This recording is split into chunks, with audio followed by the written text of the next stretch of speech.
నమస్కారం, నేను మీ నానాజీ పట్నాయక్. మనం ఈరోజు మిథున రాశి వారికి ఆరు మిథున లగ్నములో జన్మించిన వారికి, అందులో ప్రత్యేకంగా మిథునంలో ఉన్నటువంటి నక్షత్రాలు ఏమిటి అని చెప్పి తీసుకున్నట్లయితే, మిథునంలో మనకి మృగశిర 3-4 పాదాలు ఉంటాయి, ఆర్ద్ర నక్షత్రం ఉంటుంది, మరియు పునర్వసు 1-2-3 పాదాలు ఉంటాయి. వీళ్ళ లక్షణాలు ప్లస్ ఈ లగ్నంలో జన్మించినటువంటి వారికి అసలు వాళ్ళ యొక్క స్థితి ఏమిటి, ధన సంబంధించినటువంటిది, వాళ్ళ కమ్యూనికేషన్స్ కావచ్చు, వాళ్ళ ఆస్తిపాస్తులు, విద్యా సంబంధించిన విషయాలు కావచ్చు, ఇలా అనేకమైనటువంటి విషయాల గురించి మనం ఇప్పుడు చెప్పుకుందాం. ప్లస్ దీంతో పాటు మీకు లాస్ట్లో ఇది చెప్పేసిన తర్వాత ఈ లగ్నం వాళ్ళకంటూ ప్రత్యేకంగా అంటే ఒక కండిషన్ అనేటువంటిది ఒకటి ఉంటుంది. ఆ కండిషన్ స్పెసిఫిక్గా చూసుకోవాలి అనేటువంటిది కూడా చెప్తాను, బట్ లాస్ట్లో చెప్తాను, స్టార్టింగ్లో చెప్పను. అండ్ ఈ నక్షత్రాలది కూడా నేను మీకు చెప్తాను.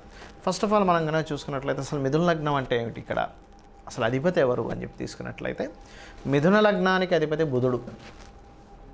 వీళ్ళు నడిచేటువంటి వికీపీడియా అంటే ఆల్వేస్ మీరు కనుక గమనించినట్లయితే నాలెడ్జ్ని గెయిన్ చేసుకుంటూ ఉంటారు ఎప్పుడు కూడా. వీళ్ళ పని కొత్త విషయం తెలుసుకోవడం మిథునం వారిది. అండ్ ఎక్కువ తెలివితేటలు కలిగి కూడా ఉంటారు. అంటే వేరే లగ్నం వాళ్ళు తెలివితేటలు కలిగి ఉంటారా అంటే వాళ్ళ కాంబినేషన్స్ని బట్టి ఉంటుంది. బట్ ఇట్ సెల్ఫ్ మిథునం అంటేనే బుధుడు, బుద్ధి, నాలెడ్జ్, తెలివితేటలు కంప్లీట్గా వీళ్ళు మిథునం అంటే.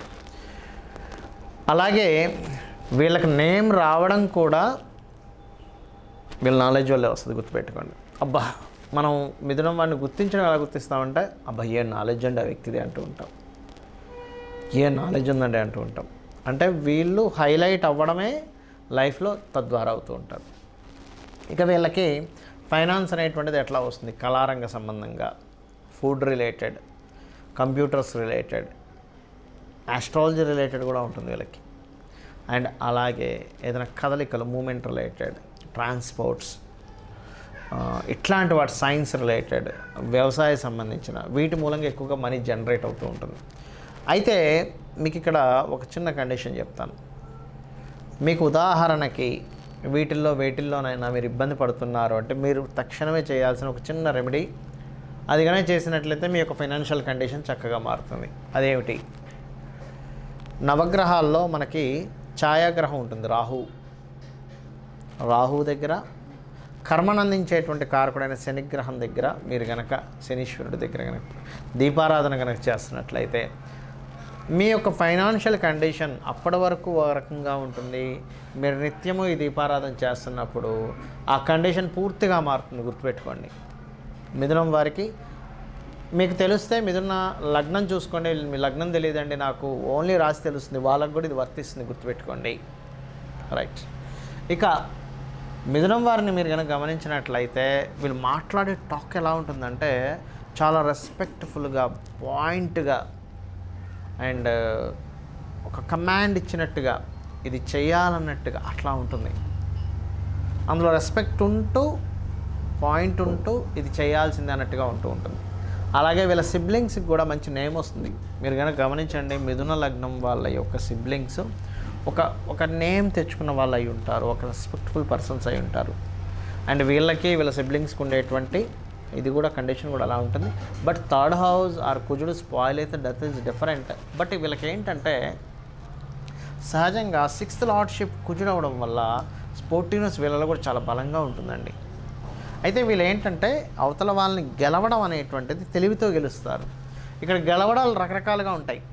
ఒక వ్యక్తి బలంతో గెలిస్తే, ఇంకో వ్యక్తి ఏదో కుతంత్రమో కుళ్ళు చేసి గెలిస్తే, వీళ్ళు తెలివితో గెలుస్తారు, గుర్తుపెట్టుకోండి. అలాగే మరొకటి ఏంటంటే వీళ్ళకి రియల్ ఎస్టేట్ వాటి మూలంగా, బిజినెసెస్ వాటి మూలంగా ఐడియాస్ ఇవ్వడం ద్వారా వీళ్ళకి డబ్బులు వస్తూ ఉంటాయి. ఇక మరొక విషయం ఏంటంటే గమనించినట్లయితే మిథునం వారికి చాలా కేసెస్లో జరిగేటువంటి విషయం ఏంటి అంటే, ఇక్కడ సంతానం ఒకటి విదేశాలకు వెళ్ళైనా ఉంటుంది, అంటే అది విద్యరీత్యా కావచ్చు, లేనట్లయితే ఉద్యోగరీత్యా కావచ్చు, సంతానం దూరంగా ఉండవలసి వస్తుంది. ఆర్ కొన్ని కేసెస్లో ఫస్ట్ సంతానం వాళ్ళకి అబార్షన్ అవ్వడం కూడా జరుగుతూ ఉంటుంది. అయితే వీళ్ళ సంతానం మాత్రం విదేశాలకు వెళ్ళడం ద్వారా కూడా బాగా గ్రో అవుతారు, అందులో ఎటువంటి సందేహం లేదు. మరొకటి ఇక్కడ గమనించినట్లయితే వీళ్ళకి పర్టికులర్గా కాంపిటీషన్, వీళ్ళు ఏదైతే కొన్ని నేను ఇలా చేస్తానన్నప్పుడే వీళ్ళకి సక్సెస్ కూడా ముందుకు వెళ్తూ ఉంటుంది, గుర్తుపెట్టుకోండి. అలాగే వీళ్ళ జీవిత భాగస్వామి గైడింగ్ నేచర్ కలిగి ఉంటారు. అది స్త్రీ కావచ్చు, పురుషుడు కావచ్చు, గుర్తుపెట్టుకోండి. టీచింగ్ క్వాలిటీస్ ఎక్కువగా కలిగి ఉంటారు. టీచర్స్ గాను, బ్యాంకర్స్ గాను, ఎండోన్మెంట్ డిపార్ట్మెంట్స్లోని వీటిలో ఎక్కువగా ఉంటూ ఉంటారు వీళ్ళ జీవిత భాగస్వాములు. Any guiding, any accounts related, banking related వీటిలో ఎక్కువగా ఉంటూ ఉంటారు. అలాగే మరొకటి ఏంటంటే వీరికి సహజంగానే మిథునం లగ్నం వారికి ఉన్నటువంటి ఒక మంచిది ఏంటంటే వీళ్ళు సీక్రెట్గా ఉన్నటువంటి విషయాన్ని పట్టుకోవడంలో వీళ్ళు మంచి సిద్ధహస్తులు. అంటే ఎలా అంటే ఒక ఆస్ట్రాలజీ ఉంది. అంటే మనకు కనబడనటువంటి విషయాన్ని, కోడ్ లాంగ్వేజ్ని ఎట్లా దాన్ని డీకోడ్ చేయాలి. వీళ్ళు కంప్యూటర్స్లో కనుక ఉన్నట్లయితే కంప్యూటర్లో అంతా కోడింగ్ ఉంటుంది. ఆ కోడింగ్ని ఎలా డీకోడ్ చేయాలి, అది ఆస్ట్రాలజీలోనే ఉంటుంది, కంప్యూటర్స్లో ఉంటుంది. ఎందుకంటే ఆస్ట్రాలజీ కూడా ఒక రకమైనటువంటి కోడింగే. అంటే ఈ ప్లానెట్ ఈ నక్షత్రాల్లో ఉన్నప్పుడు ఈ రిజల్ట్ ఇస్తుంది, అదొక రకమైన కోడింగ్. కంప్యూటర్స్లో ఒక రకమైన కోడింగ్. మనకి షేర్స్లో ఉంటాయి. షేర్స్లో కూడా అవి ఉన్నటువంటి కండిషన్, క్యాండిల్స్ ఉన్నటువంటి కండిషన్ని, అండ్ అట్లాగే అది వచ్చేటువంటి వేవ్ కండిషన్, వీటిని తీసుకొని అనాలిసిస్ చేస్తుంటారు. అంటే ఏమిటంటే ఇక్కడ మీకు ఎక్కువగా అనాలిటిక్ పవర్స్ ఎక్కువగా ఉంటాయి. ఈ అనాలిటిక్ పవర్సే మీ బుద్ధే మీ యొక్క శక్తి అని చెప్పి మర్చిపోకండి. అలాగే మరొకటి ఏంటంటే ఇక్కడ చూసుకున్నట్లయితే వీళ్ళకి కాకపోతే కొంత వివాహ సంబంధించిన విషయం కానివ్వండి కొంచెం భారంగా అనిపిస్తూ ఉంటుంది మిథునం వారికి. ఎందుకంటే బాధకుడు అవుతాడు సప్తమాధిపతి వీరికి. అలాగే మీరు కనుక గమనించినట్లయితే ఈ మిథునం వారికి వీళ్ళ ఫాదర్ ఒకానొక టైంలో బిజినెస్లో కానీ ఏదైనా ఒక కారణం చేత బాగా ఇబ్బంది పడి మరలి పైకి రావడం జరుగుతూ ఉంటుంది. మీరు చూడొచ్చు కావాలంటే ఇది. అండ్ వీళ్ళు గైడ్ చేసే వాటిల్లో ప్రొఫెషన్స్లో ఉన్నప్పుడు కూడా వీళ్ళు బాగా ప్రొఫెషనల్గా ఫైనాన్షియల్గా బాగా ఎదుగుతారు. ఒక 10 మంది గైడ్ చేసే దాంట్లో ఉన్నప్పుడు because of 10th lord Jupiter అవుతాడు వీళ్ళకి.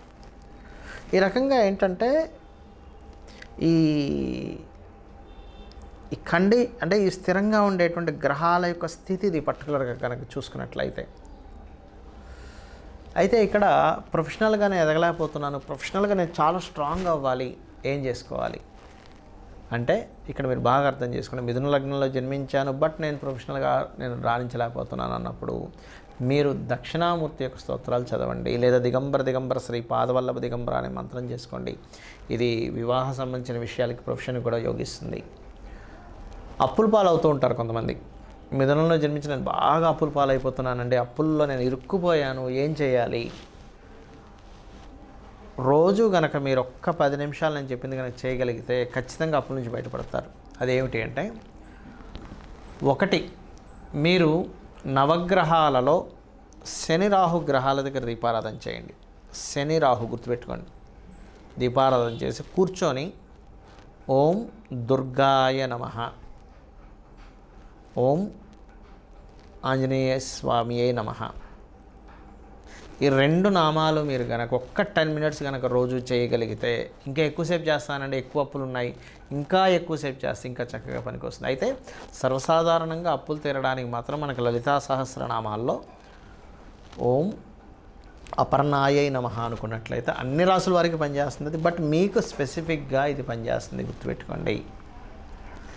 సో మిథునం వారికి ఉన్నటువంటి ఈ ఎనర్జీ ఏమిటి అంటే మనం అర్థం చేసుకుంది నాలెడ్జ్ ఇస్ పవర్ అనమాట. వీళ్ళకి నాలెడ్జే పవర్. అలాగే ఇందులో ఉన్న నక్షత్రాల గురించి మనం చూద్దాం.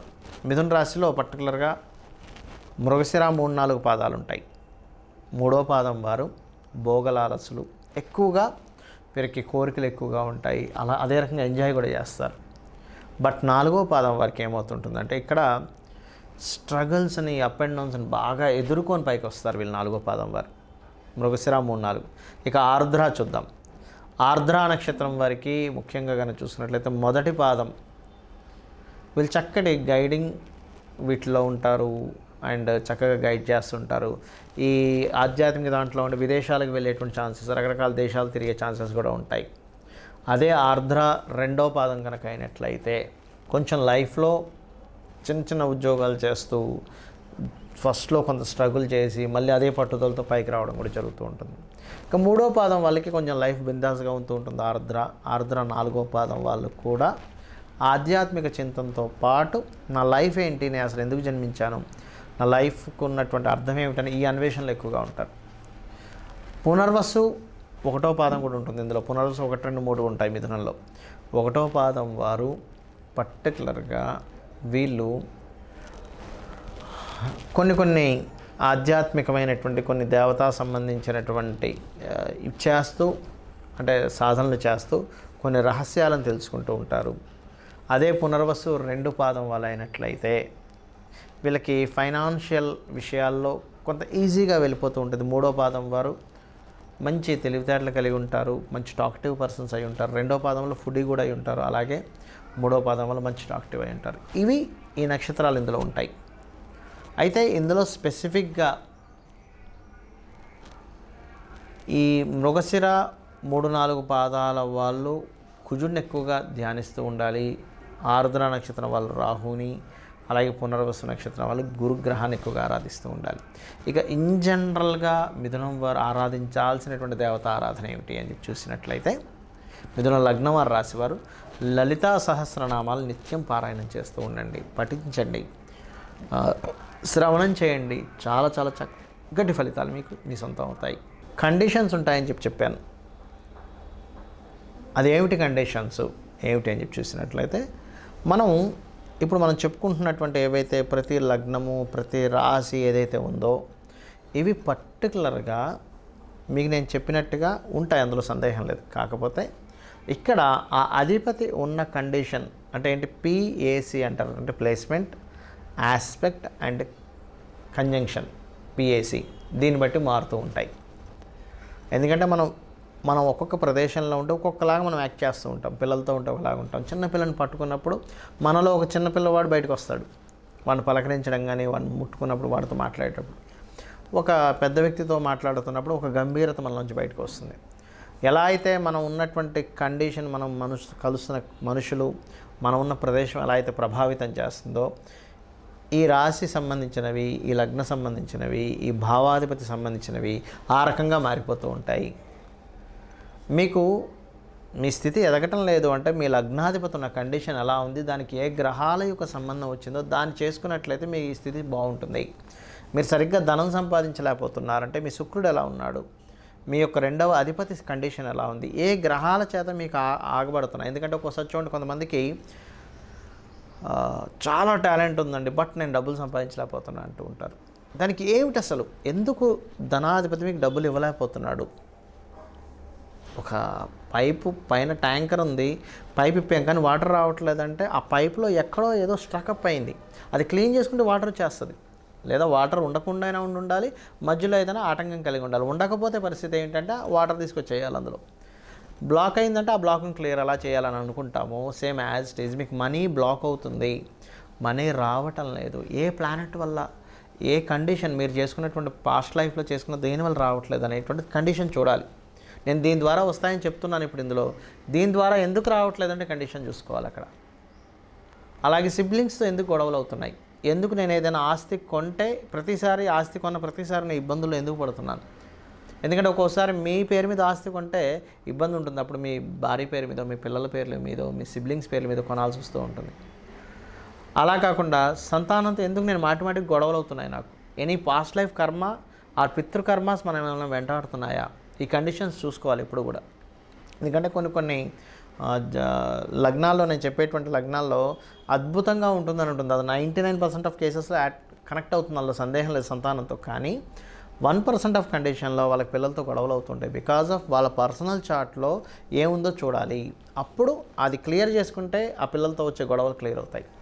అలాగే ఎందుకు రుణాలు ఎక్కువ అవుతున్నాయి, రోగాలు ఎక్కువ అవుతున్నాయి, శత్రుత్వాలు విపరీతంగా ఎందుకు పెరుగుతున్నారు, బికాజ్ ఆఫ్ 6th హౌస్ లార్డ్ని చూసుకోవాలి మీరు. ఇదంతా మీకు ఎందుకు చెప్తున్నానంటే, చూసుకొని చిన్న రెమెడీస్తో మీరు క్లియర్ చేసుకోవచ్చు. దాని గురించి ఏదో కంగారు పడిపోవడమో, భయపడిపోవడమో. ఎందుకంటే జ్యోతిషశాస్త్రం ఉన్నటువంటిది మిమ్మల్ని భయపెట్టడానికో, మీరు భయపడడానికో కాదు. మహర్షులు వెరీ క్లియర్గా ఎంత సింప్లిఫైగా చెప్పారంటే దీన్ని, మనకు జ్వరము, తలనొప్పి వచ్చింది, మనం భయపడ్డమో బాధపడ్డమో చేయం.